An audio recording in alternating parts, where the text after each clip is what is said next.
A bullet of mass 200 gram having initial kinetic energy 90 joule is shoot along a swimming pool as shown in the figure.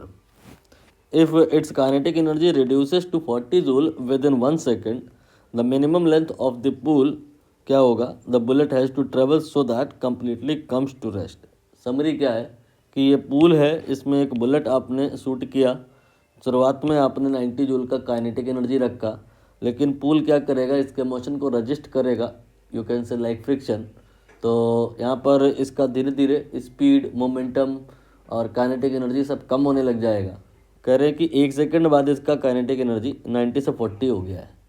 तो बताओ कि total कितना pool की length हम रखें ताकि जो बुलेट है अंदर ही रह जाए, बाहर ना आए, मतलब वहाँ पर उसका वेलोसिटी बाहर निकलने के पहले ही 0 हो जाए, comes to rest, completely comes to rest.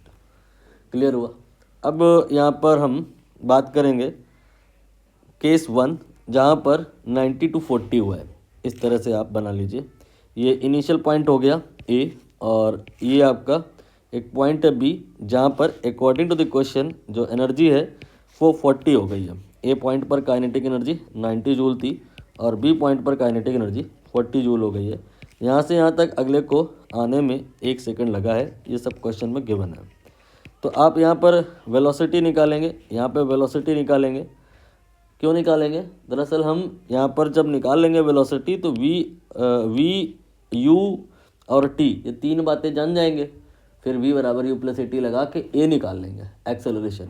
और जो अगर एक्सेलरेशन निकाल लेंगे तो हमें m से मल्टीप्लाई करना होगा, फोर्स निकल जाएगा, और फोर्स इनटू डिस्प्लेसमेंट करेंगे तो वर्क आएगा, और ये वर्क काइनेटिक एनर्जी के बराबर हो जाएगा, तो वहाँ से डिस्प्लेसमेंट आ जाएगा। कुछ आपको कनेक्ट हुआ होगा, बाकी थोड़ा थोड़ा करके धीरे धीरे हो जाएगा। अभी आप यहाँ पर 90 जूल के करस्पॉन्डिंग काइनेटिक एनर्जी निकालो, तो हाफ mv² फार्मूला लगाओ, k की जगह 90 रखो, m की जगह 200 नहीं रखो, 200 डिवाइड बाई 1000 यानी कि 2/10 रखेंगे, और ये v² आ जाएगा। तो v² का वैल्यू 900 आएगा, तो यहाँ पर का जो स्पीड आएगा दैट विल बी 900 का स्क्वायर रूट यानी कि 30, और यहाँ पर 40 की करस्पॉन्डिंग आप करो तो ये आपका शायद 400 आएगा, ये आपका 400 यानी कि 20 मीटर पर सेकेंड आ जाएगा। ये काम आप दूसरा वाला खुद से करना।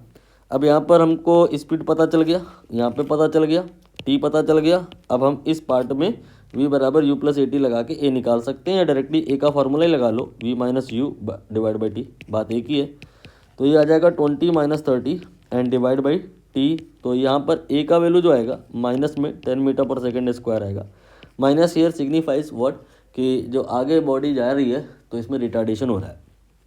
अब हम यहाँ पर जो रजिस्टिव फोर्स जनरेट किया गया है पूल के द्वारा उसको निकालेंगे।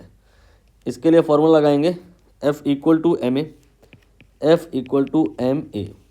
एम ये 2/10 है, 200 है ना, और ए आपने निकाला मैग्नीट्यूड वाइज ये 10 है, तो 2 न्यूटन आ गया resistive force.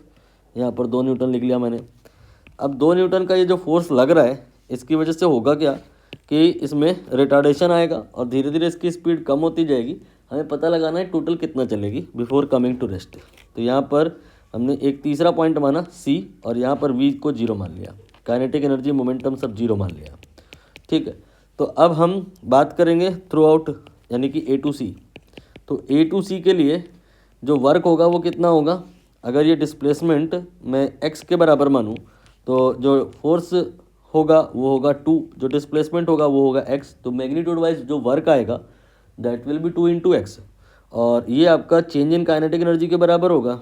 Change in kinetic energy magnitude wise होगा कितना? जितना इनिशियल काइनेटिक एनर्जी है 90, वही तो, क्योंकि फाइनल तो 0 है ना, तो loss in kinetic energy 90 minus 0 यानी कि 90, और ये मैग्नीट्यूड में यू कैन से हो जाएगा 90 इक्वल टू 2x। ये मैंने वर्क एनर्जी थ्योरम लगाया है, W इक्वल टू डेल्टा के। मैग्नीट्यूड वाइज जो वर्क होगा magnitude wise change in kinetic energy के बराबर होगा, तो 2x जो है वो 90x के बराबर होगा, तो x की वैल्यू यहाँ से आ गई 45 मीटर। ये रहा आंसर।